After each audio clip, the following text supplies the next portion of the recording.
The Pewtercast is sponsored by huntakiller.com, an immersive murder mystery experience like no other. You can save 20% on your first box when you subscribe by using the code Pewtercast at checkout. And we'd like to thank huntakiller.com for their support of the show.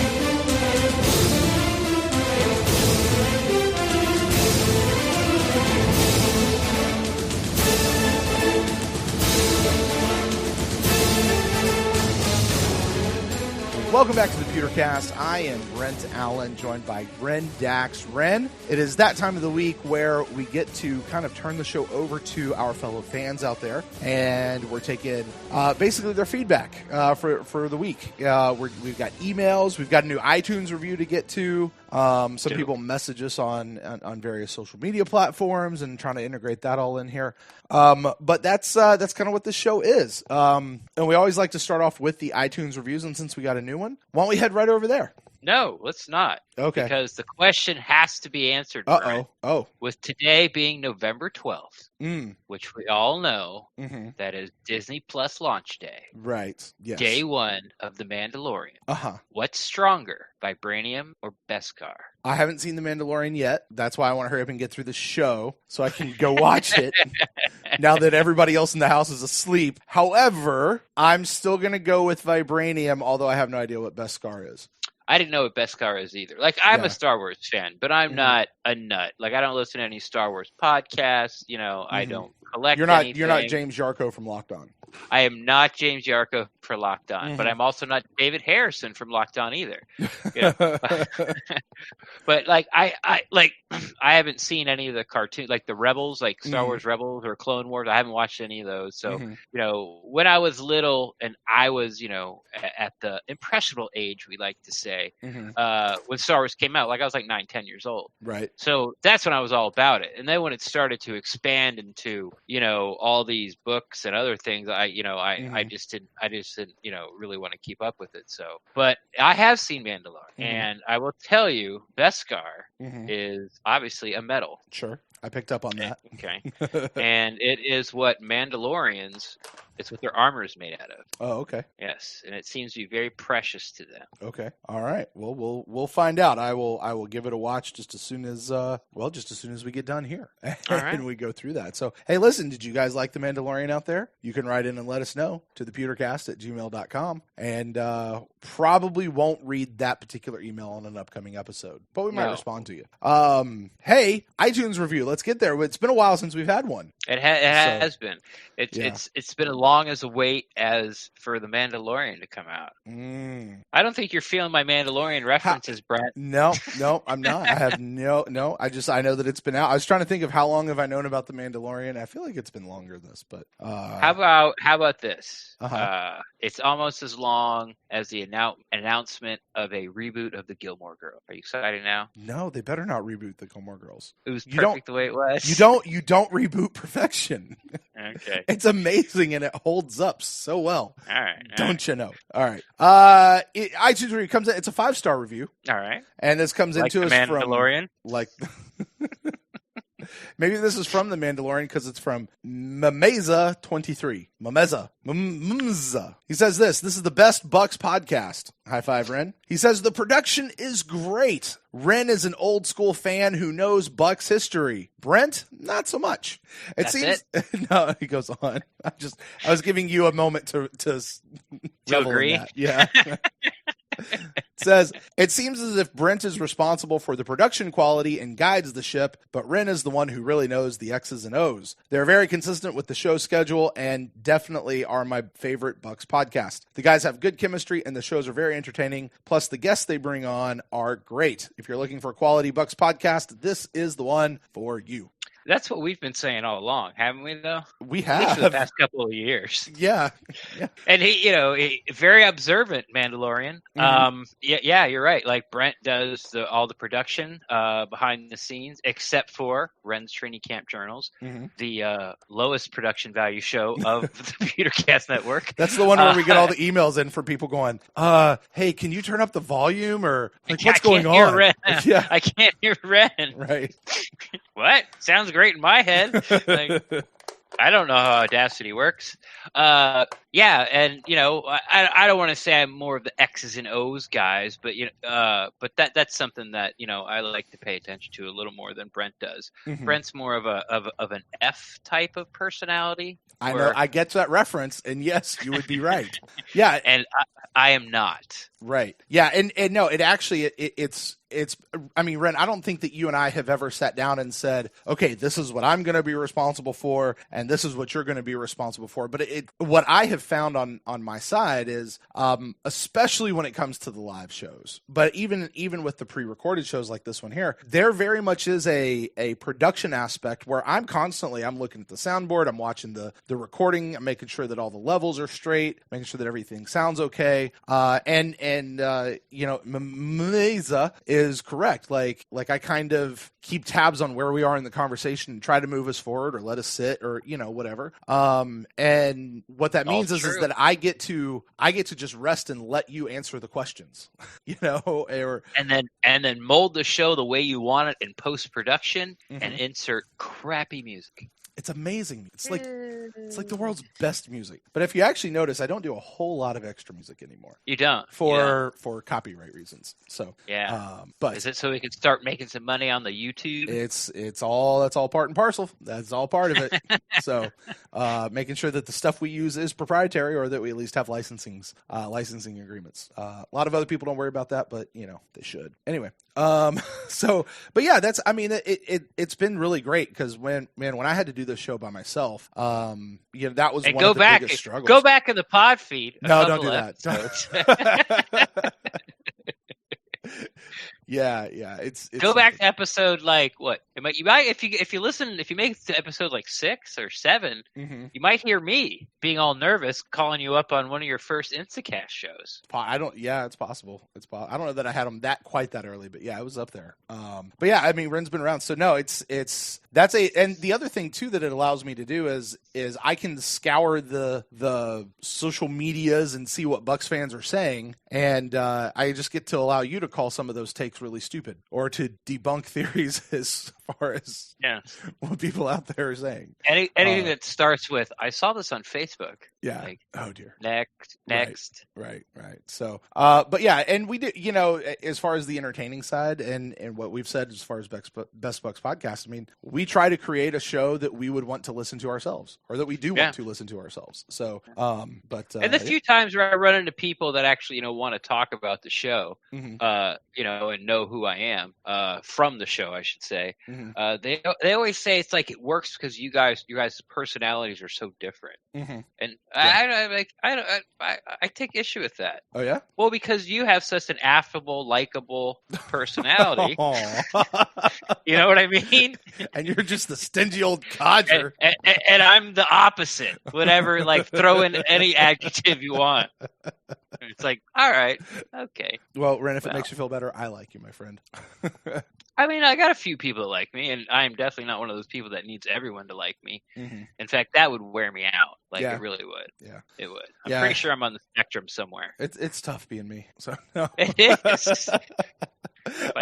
Like at the dentist when I was 8, and it had the posters on the ceiling, and there was a picture of a tiger, and it said it's hard to be humble when you're this good or this perfect or something. I don't know. Right, and it just stayed with you. See, when I was going to the dentist and the pictures on the ceilings, there were those magic eye photos that you had to look at cross-eyed, and all of a sudden it turned into a 3D photo, and you could see. Oh, really? Yeah, that's what I had. Yeah. But they were so far away, you could never actually do it. You gotta those. Yeah, those didn't even come out till I was in college. I'm talking about 8, 9 years old, where they're pulling all my teeth out. Right. You were having all your teeth pulled out at 8, 9 years old. I had 8 teeth pulled out. Really? Was it just? I've just never known. It was baby teeth never fell out or something, or what was it? I don't know. I think it was more that my parents had money and were willing to pay for it. And it was one of those things where you go in for an oil change and they're like, "Oh, you need a new air filter. Oh, we need to clean your fuel injector." And it's it's you might, here's an X-ray of your son's mouth. You might want to have those teeth pulled. Sounds good. Yeah. So I had teeth pulled all the time. Oh, well, there you go. Hook me up to the laughing gas. Life of Ren Dax. But hey, where we talk about Brent drives the ship and kind of moves things along? Why don't we move things along? Hey, listen, iTunes reviews, always appreciated. And so, Melissa, thank you so much for, and I'm sorry, I just don't know how to actually pronounce your name. But thanks so much for the review. We appreciate it. 5-star kind is always the most welcome. If you would like to do that, it helps us out a lot, actually. Basically, as people are looking for Buccaneers podcasts, they type in Bucks or Buccaneers, it helps populate us a little bit higher. And just, it's a quick, easy way to help spread the word about the show. It helps on the back end with various numbers and stuff. So if you guys do that, go over. It's not even iTunes anymore. It's Apple Podcasts. iTunes is dead now. So unlike Facebook, Ren, iTunes is actually dead. So you guys head over to Apple Podcast, click rate and review. You can rate us. You can review us. And if there's a rating and reviewing system in some other platform that you're listening to us on, do that there as well. That'd be very much appreciated.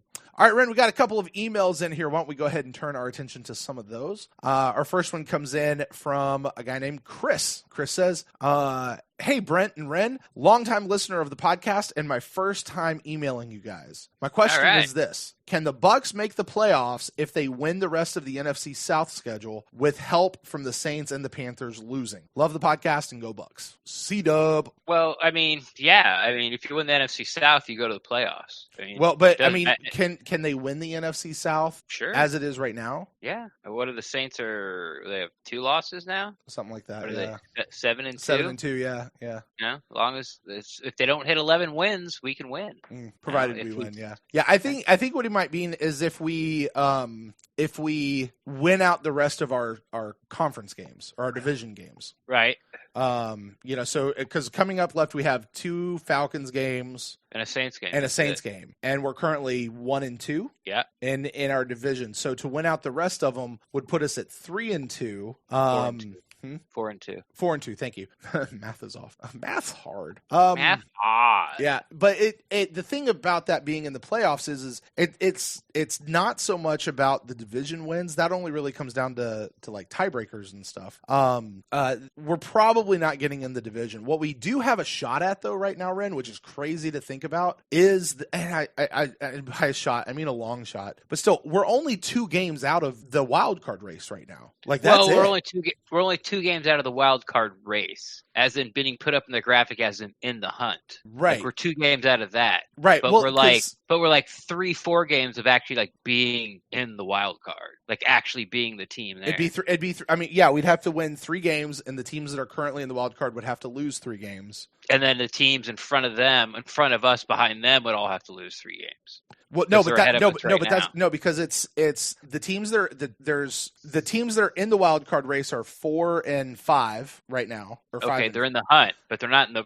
playoffs. They're in the wild. The 2 teams that currently occupy the NFC wild card spots, we're like 2 games behind them right now. No. Yes. No.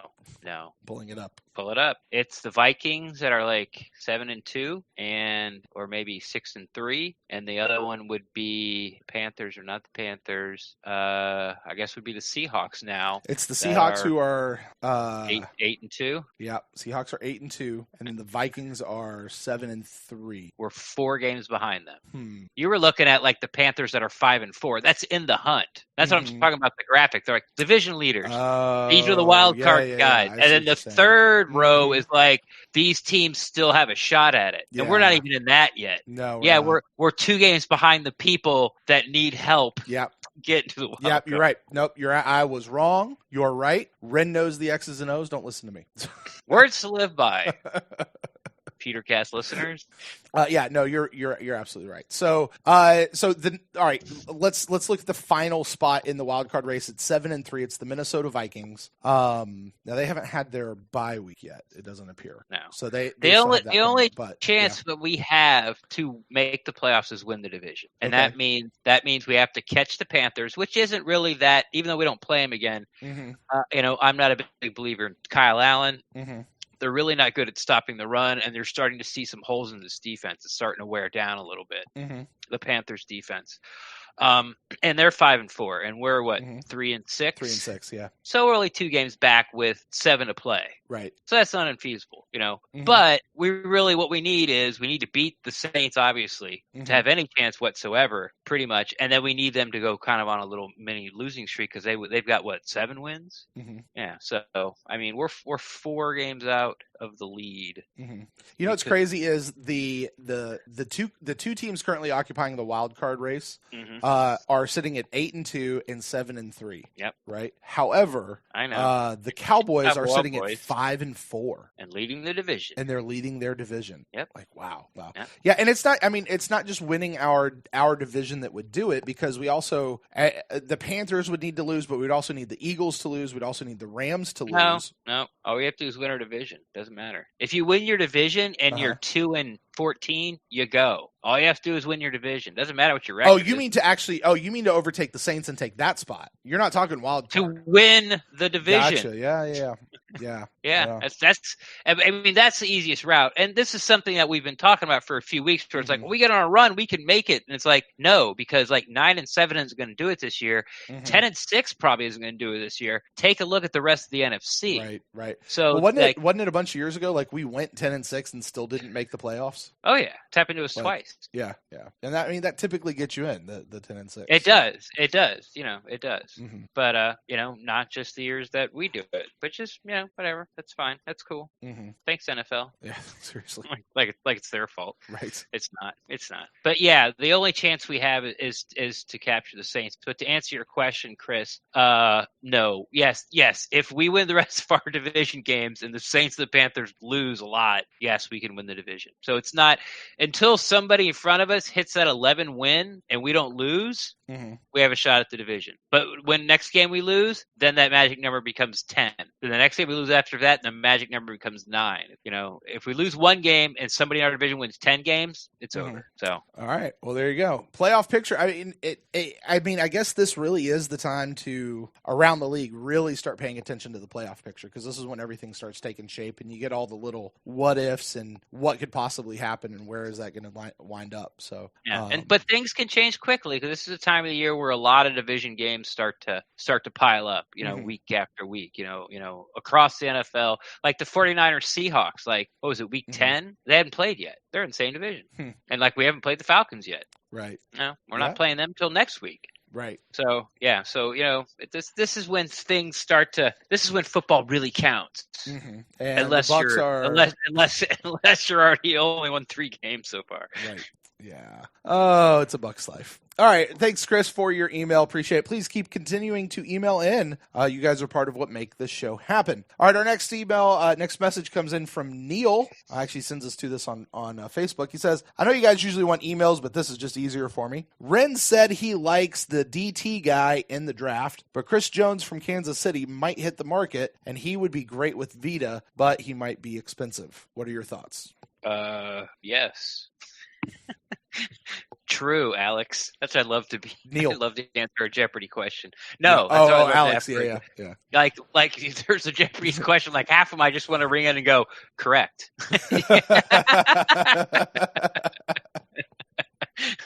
Everything in that statement is factual, and it's a complete sentence. What do you need me for? I really want to see, and his name is, it's Brown. I don't think it's Cedric Brown. Anyway, he's like this. He reminds me a lot of Vita the way he plays. Like he's kind of unstoppable. He's just unstoppable force. He's a tank. He's a bowling ball. But I would like to sort of see. Well, I do want to see what he puts up on the 225 at the combine. Because Vita put up like 51. And I've talked about it before in other podcasts about there's only been like 7 people that have put up over 50 reps. And Villa's one of them. And he actually didn't get the most that year because that was the year Quentin Nelson came out and he put up like 57 or something. And we both see how those guys are trending. Yeah. So if this Brown guy, puts up, 48, 49, 50, like I'm going to get real excited about this interior, as a possible draft spot for the interior offensive lineman, because he could possibly be there for the Buccaneers. It's just, we have to draft. Go ahead. What position does he play? He'd be a defensive tackle. He'd join the defensive line, right?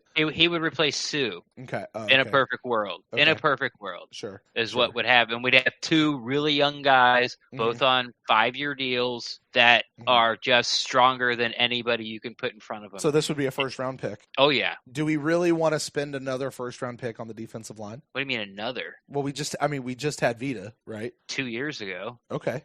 Look at it this way. Where else are you going to spend it on? A tackle. Yeah. Offensive line. Tackle, edge. Cornerback. No. Quarterback.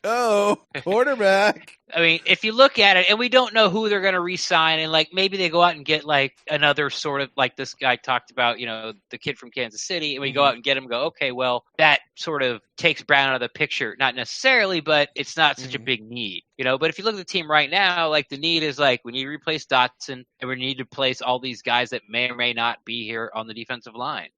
Nassib doesn't have a contract. Barrett doesn't have a contract. Sue doesn't have a contract. Golson doesn't have a contract. Yeah. JPP doesn't have a contract. You take Vay out, and those are your 5 best guys. You put Vay in there, they're 5 of your best 6 guys. However you want to look at it.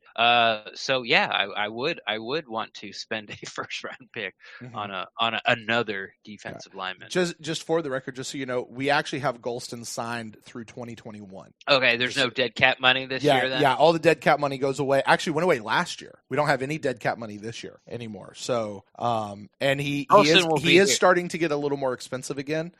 He was only a $3.75 million cap hit this year. Next year goes up $1 million to 4.75, and in the final year, 2021, he'll be $5.5 million cap hit. Yeah, that's all peanuts. As long as he plays at what he's playing now, he'll be here.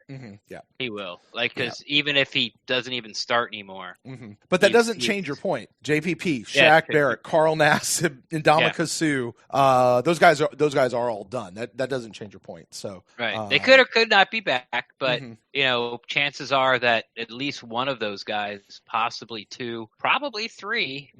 What about a cornerback, man? We just released a cornerback, a first round pick of a guy. We just lost him, quote unquote. Lost. Yeah, exactly. He got lost at the I feel like airport. I lost that like I lost 10 pounds, I lost it. I need to burn on this team like I need a hole in my head. There you go. Nah, no, not there you go. It was terrible. I think we'll have a lot clearer picture by the end of the year. Yeah. I just said, in the past 2 shows, I'm really excited to see sort of Davis, Dean, and SMB, get together and see what they can do. And Sunday it might look terrible, but with these guys, I'm really going to sort of hold my tongue as far as negative. If they play great, I'm going to say, hey, play great. If they play bad, I'm going to say, well, I'm going to wait to the end of the year. Well, I'm going to wait to the end of the year. Unless, I always say that. And if they have these 3 terrible games in a row, it's like, okay, guess what? We got to go quarter next year. Right. But as of now, they're almost forced to just let these guys grow and see what they can do. All right. Well, thank you, Neil. Definitely appreciate that. We'll try to keep an eye out for there. Neil, by the way, Neil came to us on Facebook Messenger, so that is an option. Although sometimes it's hard to catch those, but we'll still get there. All right, back over to our emails. Next one comes into us from Sterling. Sterling asks us the question. Says, "What happened to Andrew Adams?" Sterling. There you go. Not more. Sterling. There you go. What happened to Andrew Adams? We saw decent play last year with an incredible game versus Carolina. This year he's played in less games than Mike Edwards and has the same amount of tackles in 2 less games. It could be that I'm not aware of the tremendous skill that Mike Edwards has. He does that every other letter is capitalized. I'm not aware of the. That's the the SpongeBob thing, right? Is it? I don't know. I'm not up with the cool tremendous skill, and it's every other word is or every other letter is capitalized. Yeah, I don't know. I'm not up on that hip jive stuff. I have not figured out how to snap the chat yet, so I'm not on that one. Anyway, he says it could be I'm not aware of the tremendous skill that Mike Edwards has, but I think Andrew Adams should at least be seeing more playtime. I think he's seeing a lot of playtime. In fact, I know that Adams is out there playing, but I never see him. I always see Adams. You Or mean Edwards? Yeah. Edwards always out there. People are like, "Oh yeah, I see it. Well, yeah, he's out there." I don't see him, but I'm not necessarily looking for him either. It's a tough spot where they talked up Edwards a lot, and they talked up a lot of these guys during training camp. And he got in there, and I thought he played okay. Brent, you thought that he looked like a lot like a rookie, and then I think the next game, I was on board with that, which you thought. I'm like, "Ooh, yeah, like you're making a lot of mistakes there, buddy. You're costing us, games, or not necessarily costing us games, but they're mistakes that you shouldn't be making." And then so they went out and got Adams, and they put him in. Well, they tried Darian Stewart, and that lasted for about a game. They go, "Okay, yeah, that doesn't work." So they went out and got Adams, and he came and filled in. Edwards was hurt at that time, and now that he's better, they're sort of slowly bringing him in. Where this is what I think they're doing. Like, they know what he can do well. So when they call that type of defense, he's in there. And then they know what he struggles with. And so when they call that type of defense, they don't have him in there, or they only put him in for like one or two of those plays and then pull him out and coach him up. Okay, what did you see? What happened? Did you do, what, tell me what you think you did right. I'll tell you what I think you did right. I'll tell you what you think you did wrong. Okay, you got to figure it out. Okay, get back in there. That's what I think they're doing with him, because that's what they did with SMB, and it seemed to have worked out. Right. They slowly brought him in there. Like, they threw Edwards out there and they went, oops, our bad. Sorry, come here. So, I mean, I've got the snap counts pulled up here, and through the first couple of games, Edwards was playing in the 90s up to 100%. That was up till the first Saints game. And then he dropped off significantly down to all the way to he played one snap during the Tennessee game. Mike Edwards did. And then he only played 25% of the snaps against Seattle, and he played 50% of the snaps this past weekend against Arizona. Now, Andrew Adams, on the other hand, though, didn't see much playing time really at all until the Carolina game, where he played, since the Carolina game, he played 100% of the snaps there, almost like 98%. Tennessee, he played 98%. That was the game where Mike Edwards really took a nosedive at. Seattle, he played 75%. So you compare that to the 25%. That's him and Edwards splitting time. And then this past week, they literally went 50-50. Yeah. So I think it's exactly what you're just saying. Yeah, they're ramping him back up. Yeah. They threw him out there. They thought he could handle it. He couldn't. Wasn't seeing the things. Wasn't translating. The coaching wasn't translating to the field. So they pulled him off. Put in Darian Stewart. Went, oh shit. Adams. Oh yeah. They put in Darian Stewart. Went, oh well, that's not good either. So we need to find somebody. Jason, who you got? Well, I got the second president of the United States who likes to pick off Cam Newton. Right. And they said, sounds good. So he's got it there, and he's done a good job. He's a glue guy. He's a jag. He's not going to make any Pro Bowls or any of that kind of stuff. And I just, we had Scott Reynolds on a couple weeks ago, and he was talking about how he thinks he's probably a better safety than Edwards is now. I don't necessarily agree with that. Like, I don't think he's quite fast enough. He's a good tackler. That's pretty much all you can say about him. Talking about Adams? Yes. Yeah. He's a good tackler. He'll make the tackle, but I think he's slow getting there. I think he's slow with over-the-top coverage, especially from the hash to the sideline. So, I mean, but he's not going to not be in the right spot and cost you a touchdown either. And that seems what Edwards and then Stewart just, he just Father Time caught up with him, and he's just not the same player he used to be. So yeah, like you said, that's where we're at, man. Yeah. Like Stewart's almost playing. I mean, he's playing less than 5 to 10 snaps on defense. Most of his work is coming in on special teams these days for Darian Stewart. And it does. I think that's exactly what happened really with Mike Edwards. They tried him. It didn't work. They brought in Andrew Adams, kind of gave him a few games, and now they're trying to ramp Mike Edwards back up. Because obviously you want to see your rookie. You want to see your guy. Well, he's be the future. Guy. Yeah. That's one of these cases where, like, they're not actively just going, screw it. Like, we're going to put him out there. If it costs us games, it costs us games. But they are actively trying to get him in the game because they think he's the future. Right. So, instead of just throwing him out there and keeping him out there when he's struggling, they're like, okay, what can you handle? Okay, now we know what you can handle. Let's sort of spoon feed you, the playbook and the plays and what you're supposed to do in the games. And, kind of like SMB, if Mike Edwards didn't get hurt, after like the game 2 or game 3 or whatever it was, he might be at the same spot SMB is. So, looking good. Hey, way, for just while we're talking about snap counts and different people, this wasn't what Sterling wrote into us about. Sterling, a guy we keep asking about is Justin Watson. Like, what the heck's going on with Justin Watson? He got him for a snap, didn't he? He got in for 2 in this last game. Yes, but the 2 games before that, he didn't get in for any. Now I'm talking about offensive snaps. I'm not talking about special teams. Yeah. He didn't get in for any, and then he's only been in for 3 against Carolina. That was his most. That was the London game. He was in, and then 1-2, 1-2-1 for the rest of the season. Like, he's not playing. I mean, they're not even putting him out there hardly at all. No, and it's baffling. Yeah. And I would like that question asked. Yeah. What in the world is going on with him? Scotty Miller, by the way, is in there for about 17% of the offensive snaps. Yep. And I think he's getting a little better, but I really kind of see him like a Deshaun Jackson, Like, I think he's going to give more effort than Deshaun is, but he's really not going to stick his nose in there. He's just not. You've seen it. Like, I've never seen him stick his nose on there, and there has been multiple occasions where he has shied away from, doing just the opposite. If anyone's interested, our 3 running backs, Dare, Ronald Jones, and Peyton Barber, are all even at about 32%. Praise the Lord. Straight across. Like wow. All right. Anyway, snap counts interesting to very few people, but to me. All right. Final email of the night, actually, Ren. Kind of wrapping this one up. Comes into us from our buddy Chris from VA by way of Alaska, or the other way around. From Alaska by way of VA.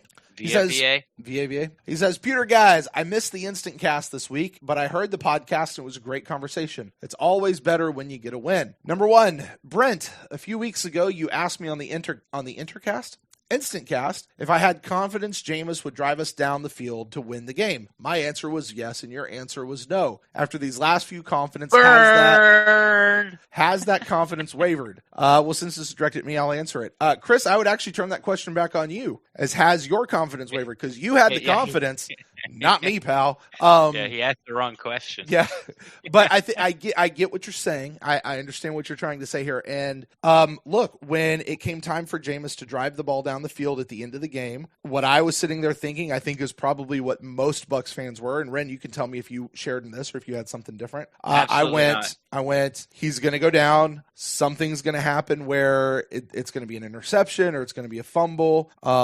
Or, they're going to get caught just short, or they'll go down and they might make a push for it, but it's going to have to be like a deep ball at the end. Like I really didn't think that he was going to go 92 yards. And don't get me wrong, I'm thrilled to death that he did. Like, I love the fact that he did, but I haven't seen him do that. I mean, I was listening to Stroud's podcast the other day, Ren, and I think he said that, I think it was Versnick actually who pulled out the stat 6 and 12. What is that? 6 where he's actually been credited, but he's done it another 12 times. For what? Fourth quarter comeback. Oh, is that what? Yeah. Well, no, that's what I was hearing. Like, his fourth quarter comebacks, like, he's only done it. No, I think they said it was like 4 games. 6. Is it 6 games? It was 6. He's been credited with 6 fourth quarter comeback. Yeah. But he's put the team, but he's done it another 12 times. If you consider it what? Well, I don't know what a fourth quarter comeback consists of. Like, does it have to be within 6 minutes? Or like if you score at 14:59 and put your team in the lead, does that count as a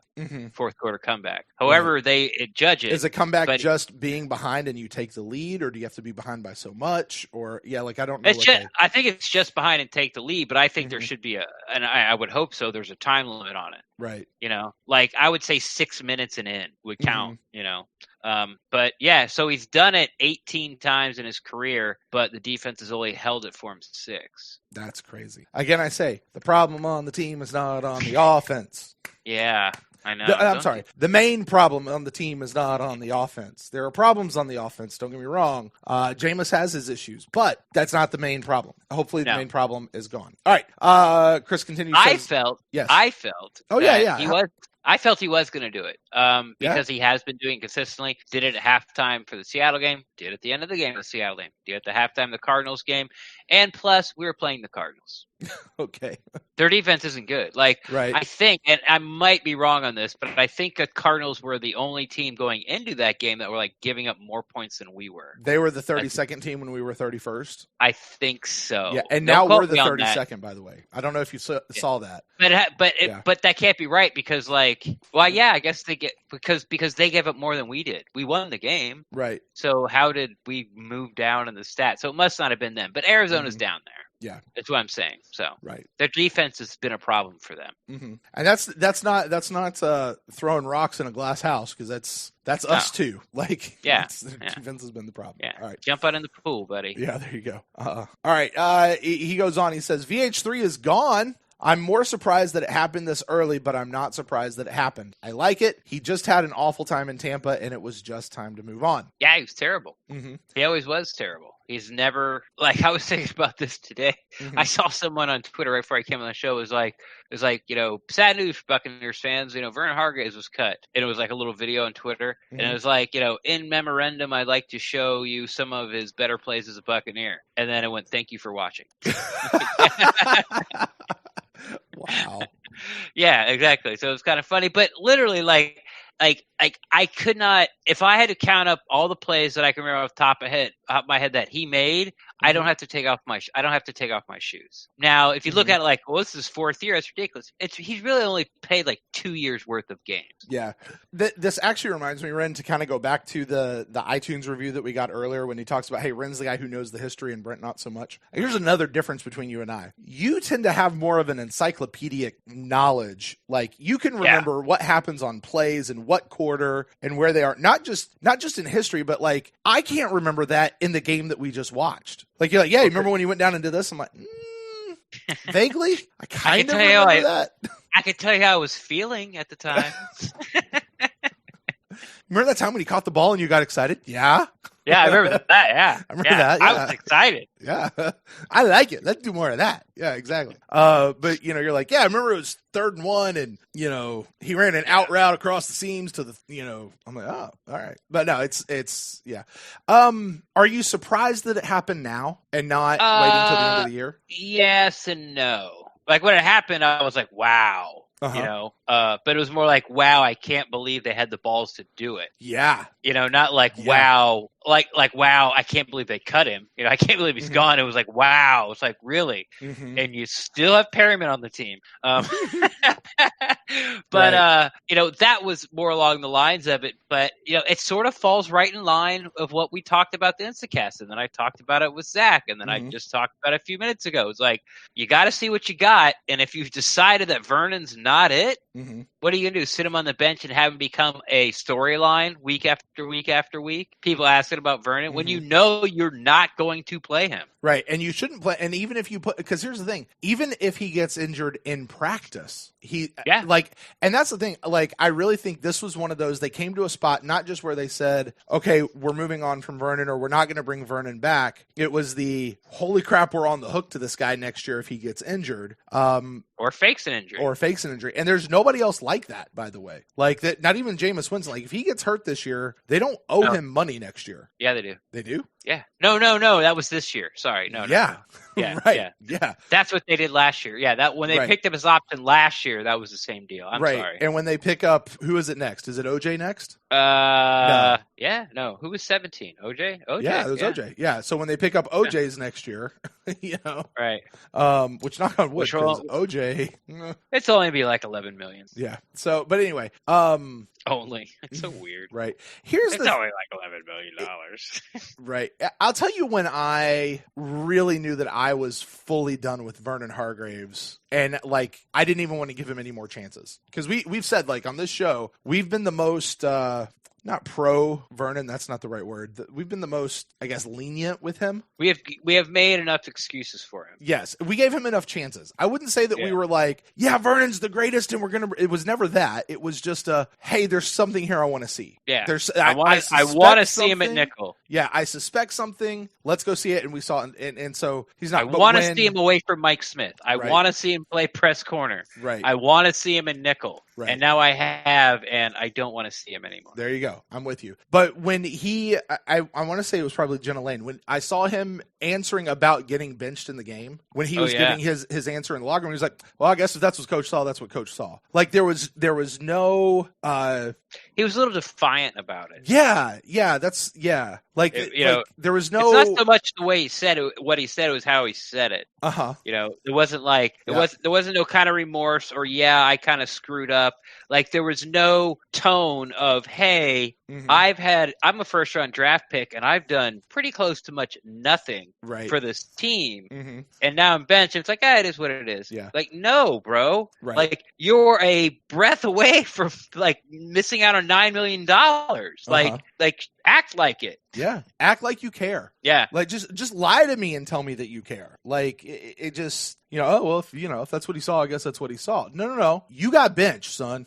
That to me. And I don't know how much they had already fully decided or how much that factored into it, or even if it was one of those they kind of already decided and that was like the final confirmation they needed that they were doing the right thing or what. Like, I don't know. From the statement that Jason Light put out, it sounded like they made this decision a while ago. Or they've been talking about it for a while. Yeah. He wanted to make it perfectly clear in the statement that the reason Vernon Hargreaves is getting cut is not because he didn't hustle on one play. Right. Yeah. It's like, we've been talking about this. And they've probably been talking about it since the first day they sat down and watched tape together before even OTAs. And he got in his butt day one. Well, Vernon needs to decide if he wants to practice or not. He needs to be ready for practice. Yeah. That's right, because it's not the first run-in that coach has had with Vernon. No. Yeah. He was the first player that he called out publicly. Yeah. And they all ran to him, and he kind of had the same attitude. It's like, it's just coaching, whatever. We talked about it. We're fine. And that's kind of what he said after. He was like, it's what saw what he saw. Yep. We'll talk about it, work it out. He whistling past the graveyard, buddy. Everything's fine. Right. Yeah. No. And I thought it was interesting that Zach alluded to, we heard that thing with the loss in Tennessee, and JPP and Levante David were in there talking to the guys and basically, hey man, this has got to stop. And there was rumors of somebody in the shower that was kind of chirping and goofing off and having fun, and JPP sort of stuck his head in there and was like, hey, shut up. I thought it was interesting that Zach alluded to that it was Vernon, which wouldn't surprise me. It wouldn't surprise me at all.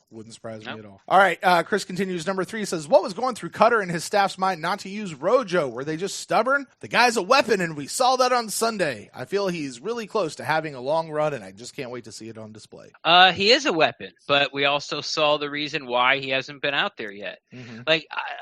I came to this, kind of an epiphany, and it was sort of a throwaway line a couple of podcasts ago where I talked about Cutter. I said, Cutter's a play caller. He's not a coach. Yeah, that was a great line, by the way. I wrote that down when you said that. Yeah. Yeah, I've been thinking about it, the past week or so, and I'm like, I keep going, is that right? I'm like, yeah, that's right, because when you were ready to be a pro and knew your job and knew the playbook and understood what it meant, he was ready.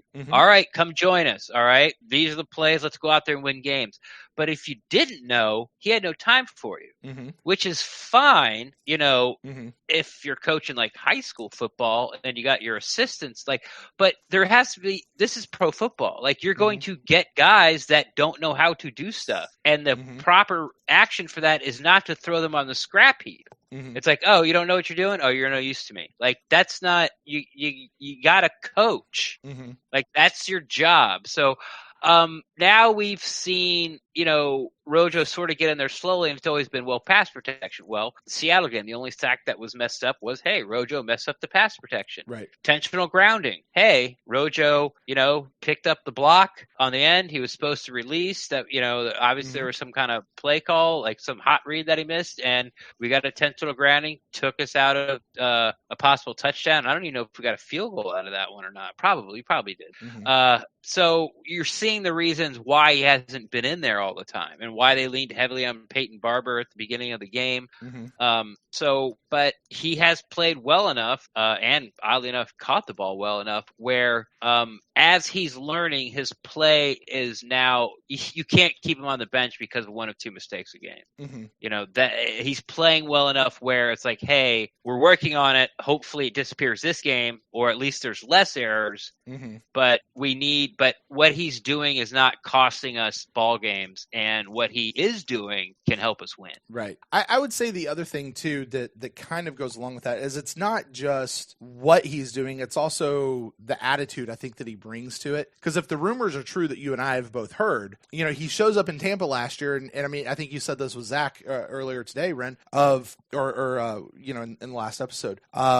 All right, I'm here. Where's my playbook? When do I get to go in? Yeah, where do I stand? Tell me where to stand. While he's eating a cheeseburger back there, Yeah, where does RB1 stand? Yeah, exactly. But he didn't have the nutrition down. Apparently his conditioning wasn't great. And I know a lot of people last year, he's having trouble with the playbook. He's having trouble with the playbook. Everything I heard was actually exact opposite. Like Cutter kept saying, it's not the playbook. He's not having problems with the playbook. Well, what is he having a problem with? I don't want to talk about it.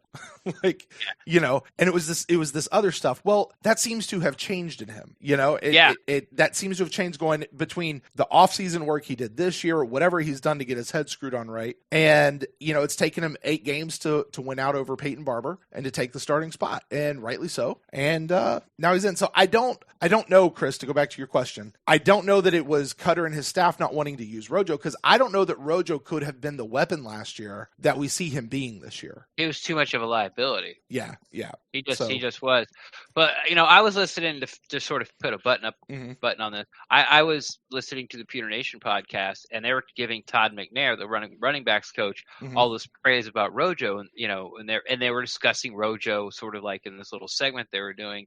And Todd McNair said, and this sort of falls into the Cutter thing, that Rojo didn't even know which way to put his hands when receiving a pass. Oh, really? Yeah, like he didn't. Like he had him like upside down or backwards. Like he didn't know. Like, hey, you're catching a pass and you're running. You square up to the quarterback. You set your base. You put your hands up. Like he didn't know how to hold his hands to receive a pass. And that I put 100% on Cutter. Sure. Because hey, man, like this guy's your second round draft pick, and plus, oh, by the way, you're coaching for your job, and you knew that when they didn't fire you. I'm sure that was the conversation. We're not firing you, but we're not having this conversation again. Right. This is your double secret, super duper last chance. So. Can you imagine though? I mean, just can you imagine being Cutter? You get your second round draft pick. He's supposed to be your running back guy, and he comes in and he doesn't know how to hold his hands to catch a pass. That's the gig, bro. And you're like, my livelihood, and all my staff's livelihood. I don't have time to mess with him. I'm putting Peyton Barber in. You better, you do put Peyton Barber in, but then you teach him, right? Exactly. You coach him. I'm with you. That's the gig. You're making millions of dollars. I don't need this freaking, I don't have the Jimmys and Joes shit. He goes on, he says, Vita Vea, in a goal line package is what I envision this staff doing. Honestly, going back to the 4th and 1 in Tennessee, wondering why that package wasn't deployed. Personally, I'm handing off the ball to Vea in short yardage. He's just a beast. I hope to see more creativity like that from now on. We have a pretty sweet, I have a pretty sweet RZ play, red zone play, where you have OJ in motion running from left to right, Rojo in the backfield, and Jameis runs and an option. You can either shovel pass to OJ or Jameis can run and pitch to Rojo. Someone get that to be ASAP. Drawn up plays for BA. The quickest way to any head coach's heart. Right. Right. How long have you been doing this? Hey, I saw this on Madden. Let me show you. Right. No, but seriously, Vita Vea, what'd you think of Vita Vea coming in for the goal line package? And they didn't go to him once. They just put him in there. Yeah, they put him in there, started him in the backfield, and motioned him to the line of scrimmage, and he did his job. It's I would have liked to seen Vita Vea get the ball, just because he's not as heavy as Refrigerator Perry was back in the day. But I would say he's just as strong, and he has experience at the position. Right. He played it in high school. It wasn't Did he really? too long ago. Yeah. Huh. Yeah. Okay. Yeah. Imagine that. Okay. So Imagine he knows how to hold the ball and secure it from getting punched out and all that kind of stuff in theory. Yeah. Okay. He's very comfortable taking a handoff and running up the center's butt for 2 yards. Like he's got it down. All right. I'd like to see him make a cut. That'd be great. He makes a cut, his knee goes out, and we don't have him anymore, Ren. Nah, he's going to be on the outside. They swing past to him, and he instead of running over the cornerback, he gives him a little shimmy and drop to his knees, and then just walks in. That'd be great. Sorry. Let's make a mark there. This is Brent producing the show. When he came in, I was like, oh, what a great idea. But I also wasn't always clamoring, why don't they bring in Vita Vea on short yardage stuff? Yeah, I mean, here's the thing. We saw them do something like this with Warren Sapp when he played with the team, and he caught a pass and he got a touchdown and everybody went, woo, look at that. He got one. Kind of almost in reliving that, ooh, Vita's coming in, and then there's the other side of, well, it would seem obvious that they're going to him. So the fact that they didn't, I kind of get the misdirection there as well. But yeah, I'd like to see more of Vita in the red zone. Not every time we get in there, but it'd be interesting to see it. I wouldn't mind seeing him in short yardage. And hindsight being 2020, if Vita Vea was in front of Peyton Barber in that Tennessee game, that's a first down. Right. He just put your face in that guy's butt crack and fall forward. Right. There's no one who's stopping both of you. Mm-hmm. Right. All right. He says here, this is final thought here. He says this Sunday the Bucs will need to take advantage of the fact that Marshawn Lattimore probably won't be playing because of his hamstring. So Mike and Godwin should be able to have a big game once again. I do think the Bucs will pull this game out, winning 2 straight. Ren, we usually save a little bit of this for the Buck in the News show, but I'll ask you, as you're looking ahead towards the Saints game, I think the smart money, the general idea would be, no, you're going to bet on the Saints to win against the Bucs. Yeah. From every outsider looking in, no fandom in it whatsoever. The Saints are going to beat up on the Bucs because it's the Bucs. I'm not going to say beat up, but the Saints are going to win. You think so? No, I'm saying if I was an outsider, I wouldn't go as far as beating up because we score points. Do you think outsiders notice that? See, I don't think they notice that. I think that all they do is they see the win-loss record and they go, oh, it's the Bucs, will be an easy win. I hope not, or they're being grossly overpaid. Fair enough. Well, yes, they are being grossly overpaid, but especially if you just go, who's got the better record? Mm-hmm. Who has the stronger state flower, the more dominant state flower? That's who wins. I think it's sorry guys. I think it's gonna be a close game. I expect to be a high scoring affair, and I think the Bucs will be in it. I think Jameis is gonna be jacked up being at home, going against not necessarily his old buddy, but someone that Jameis likes to sort of measure up to, Drew Brees, you mean? Yeah, and Drew Brees, yeah. He gets up for those games against Tom Brady, Russell Wilson, Drew Brees, those guys.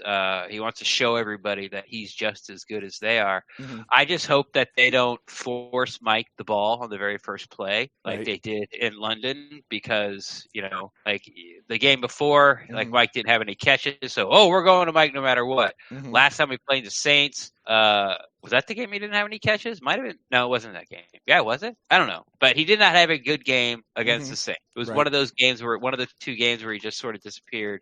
And so I just hope they don't force it to Mike. But Lattimore being down should be a big thing because, their number 2 is Eli Apple, who was a guy that got drafted right before Vernon and is already on his second team.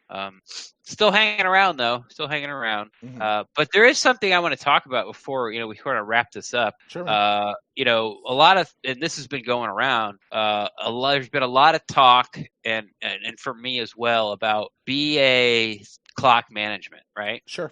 How it's 2 timeouts against Carolina and then throwing flags on, OPIs and DPIs that are not going to get overturned and then throwing flags just for the heck of it. But he said something today, we're recording Tuesday, on the Bucs All Access channel. Now, this might be him thinking, he's had time to think about it. And it was sort of after the Giants game. After the Giants game, hey, what happened with that? And he gives you an answer and that's really dumb. And then you come back on Monday's press conference and you go, okay, I can believe that a little more, because his answer after the game was, well, it's easier to kick when you're 5 yards back. Right. It's easier to make. And everyone's like, what? Right. And then he said something about I should have called the timeout, and we were talking about something and kind of got mixed up, and my bad, and everyone went okay. But what he said was, and it was talking about keeping the flag and throwing it, and he says that I wanted to bring it to the officials' attention, and he did sort of say, all it did was cost a timeout, and I'm like, okay. Mm-hmm. But then he said, and he's right, that we got some better calls after that. Mm-hmm. Now, with BA after the Titans game, went after the refs after the game, then went after the refs again, opened his press conference Monday about it. Right. And we talked about it, and it was kind of like saying, hey, NFL, quit jobbing us. You screwed us with the schedule. Now you're screwing us with the refs. Basically, I said at the time, we pay taxes too. Right. Like, hey, we're in the league. Like, hello, everybody. So I wonder if, not necessarily the two penalties, or timeouts back-to-back in Carolina, but this defiance of keep throwing the flag and throwing the flag, that BA's sort of putting the NFL on notice, like, hey, like he's showing them what's going on down here. Right. Like, look what you guys are doing to us. Uh-huh. And there's that narrative on the Jamal Dean, the last play of the game, Jamal Dean. It was pass interference. Mm-hmm. It wasn't as egregious as the week one pass interference Richard Sherman did to Mike Evans at the end of the game, but it was definitely pass interference. And, there's this narrative out there that people have heard that New York looked at it, went, yeah, it's pass interference, but we're not going to call it. We're not going to review it because if we do, we have to overturn it, and we don't want to do that. So you wonder if all this noise that BA has made in a couple of press conferences and then taking take my timeout. I don't care. Look what you did. Like, you have to stand there in front of America and the national TV audience and stand there, and I'm going to show you that you screwed us. And I wonder if that in that particular moment and maybe going forward that, just being that defiant and say, hey, I'm here, is going to work out for the Bucs. Do you think it might come back to bite him in the butt? Like, they just get tired of his antics and I hate to say even start calling it against them, if that makes sense? Well, it does if you're 9, Uh-huh. I'm just asking. I mean, because we've heard and seen about these refs, like they'll do that to players, right? Like, oh, this player whines a whole lot, so they like the refs scout the players too, right? Like, oh, this guy whines a lot, or he does this, so they they get a little more ticky tack with certain players than they do others. Never heard that before. Really? Because I remember that being the thing that was going on with Mike Evans. Remember a bunch of years ago, it was Mike Evans needs to learn to shut up after a play. Remember, it was like asking for a flag after every single play that he didn't catch. Yeah, you remember that? And it was one of those, like, because he did that, he was drawing the attention of the referees. I remember having this conversation back then. Go back to episode 23. But that was speculation. We didn't hear the refs go, "Hey, we don't like Mike Evans, and we're not giving him calls because he's a crybaby." Okay, fair enough. Like, we were just speculating. Okay. And that's like, this is what we talked about sort of beginning of the season when, all these, the refs were terrible and, you touch your quarterback on the head and it's a penalty and it's costing them games, and these, OPI penalties and DPI penalties are costing people games. They're not overturning them and blah, blah, blah, blah, blah. And people are like, are these games fixed? And I just go back to what I said then, and I'm going to say it to you now with going like, if you keep calling us out and being right, we're going to get vindictive and not give you any calls or try to screw you harder. You don't mess with the golden goose. Like, if that starts to happen, those guys will not have jobs. Right. Like, you don't mess with $1 billion business because you don't like the grumpy old man that you have to, deal with for 3 hours twice, maybe 3 times a year. Mm-hmm. So, because it sounded like you, when we were talking to Zach earlier, you were not a big fan of Bruce Arians throwing these flags for any reason. That's not actually going to do that. Are you kind of shifting of that a little bit now, or are you? Yes, I am. That's why I want to bring it up. I want to watch this in the future because I didn't really understand why Bruce Arians was so upset. Well, I did understand why he was so upset, but it's like, okay, we're talking about the Tennessee game, and I talked about it with Zach. It was like, it's like, hey, it was fourth down. You knew you were going to get the ball there no matter what. Mhm. Why did you throw the penalty flag? And if it was to throw the penalty flag to show New York, the header-ups, the higher-ups of the NFL, and show them, on national TV and sort of embarrass them about how they screwed us, and then talk about screwing us, and then talking about screwing us again the next day, he's making a big stink where when you make a big stink, guess where the spotlight goes? You know what I'm saying? That's all these TV reality shows are. Right. They pump them full of alcohol and pills and throw a camera in their face and go, hey, that person over there called you a douchebag. What do you think? What? That's the concept. So now the spotlight's on BA and all he's doing is bitching about the officials. Well, we got to do something about this. Now, I'm not exactly saying that that's what happened, but I as if you're looking at this as BA can't be this stupid or I'm pro BA, I'm looking for, reasons and excuses to give him to sort of forgive these flubs. This is the best route to take.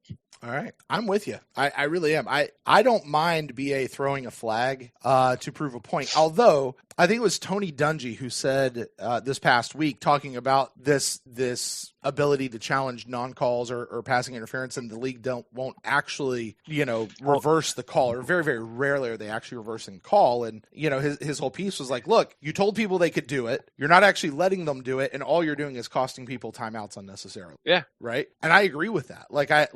I wholeheartedly understand that. But at the same time, BA went in and helped write the rule, right? Like he voted for it. He was a part of those meetings that when they came up with the rule, right? And so do what? I don't know. Yeah, back at the league meetings back in March or whatever when they did that, he was at the very least he was in the discussions and had that, and they voted for it. He was one of the voting voices or something like that. But You say so. I thought there's a competition committee. Is he on the competition committee? Yeah, I'm not sure. I remember hearing about it. I feel like I heard something about that. Back in March, ding. when he had his breakfast with the press guys, if you remember that. Yeah, breakfast with the coach. Yeah. I feel like that's what he was talking about. I seem to remember that. But either way, I mean, I do remember very specifically BA coming out afterwards and saying, "Hey, so they voted for it. Are you in favor of it?" And he was basically, "Hell yeah, I voted for. I think this absolutely should be reviewable." Well, if the NFL has kind of gone back and said, "Yeah, we're not really going to review it. Yeah, we're really not going to make that a thing. You're not really going to get the opportunity," and he's going, "Bullshit. This is the rule." Keep activating the rule until they do something about it. For the purpose of really mostly what you just explained. Yeah. You've got to do something. When you watch baseball and the manager runs out and gets in the face of the umpire and yells, and then gets thrown out. That's to prove a point. That's not just because he's irate and mad and pissed off and he can't control himself. It's almost never. Right. It's 98% never that he's because he can't control himself. Right. He's doing it on purpose, and that's the way I feel like Bruce Arians is doing it now. And I tweeted this out when this thing came out. I said, if this is really why Bruce Arians is doing it, he's doing it on purpose. I'm much more in favor of that than the idea of, he just forgot, or he didn't know that they had already remember when they called the double timeout earlier this year? Yeah. I think it was against the first Carolina game. And it's oh, oops, we didn't communicate and whatever. Those things piss me off, right? Come on, you got to be better than that. You do. I thought we had one left and I threw it, and you were inside the 2-minute time, and you can't actually throw those flags during the 2-minute time period anyway. So, whatever. But if it's part of his own strategy, and again, I go back to, and a lot of people have referenced it today, the Marvin Lewis thing from a couple years ago, playing against the Bucks, different circumstance, but he used the flag and or whatever to his advantage. Yeah, he used it to. Yes. That's what I mean. He used it to But you're right. It was a completely different situation that they had there. So he righted a wrong right then, but BA's trying. If you want to believe it, he's using these outbursts and flare ups to right wrongs, to right possible wrongs down the road. Kind of quit screwing us, NFL. Can we get some better official teams in here, or something needs to be done? I can't believe they blew a fumble dead again on us. That was 3. And I looked at Brent and I'm screaming in his ear. I'm like, it came out. We saw it, and we go, but they cut the replay right after the ball came out. Mm-hmm. And I'm yelling in your ear. I'm like, if it's not a clear recovery by us, we still don't get it. Mm-hmm. Like, because that's what happened in the Saints game. Right. All right, Ren. Well, I'm not sure where to go from here. I think that's going to wrap us up. Yeah, I think it's really going to wrap us up. So, with that, guys, I want to say thanks to everyone who sent in emails, sent us in messages, all that jazz. Thanks for contacting us, guys. iTunes reviews, obviously, Apple Podcast reviews, whatever. So thanks. Hey, listen, you guys want to be in a part of this? This show is for you guys. It's for you to get your final thoughts out. It's for you to get your questions in, and honestly, send us down some rabbit holes or some discussion trails that Ren and I didn't get to in the other shows. So you guys do that. And hey, listen, we'll be back really pretty soon as you guys are listening to this with our Buck in the News show. That's where we'll talk about all the news and headlines and wrap up the week here with the Buccaneers. Although, Ren, we've had quite a few already. So we might have cannibalized our headlines and stuff. We might have cannibalized our Buck in the News show a little bit. But we'll see. We'll see when we get there. And then we'll be back on Sunday night with our instant cast after the Saints game, which is coming up this weekend. So, Ren, with that, why don't you tell the folks out there where they can find you on the internet? Best place to find me, as always, is on Twitter at Rendax, REN_DAXT. I'm always down to talk Buccaneers football. And if you guys, I have spoken. All right, I like it. Hey, that's the next slogan to go on the back of the new T-shirt. It's been taken. There you go. If you guys want to get in touch with me, you can find me at Brent Allen Live across all the social medias. And the show is honestly probably one of the easiest and best ways to get a hold of us at the Pewtercast on Twitter, Facebook.com/ThePewtercast. Or once again, you can email us to thepewtercast@gmail.com. Well, Ren, that's going to do it for us for today. So until next time, guys, we'll talk to you in just a little bit with the Buck in the News show. Go Bucks!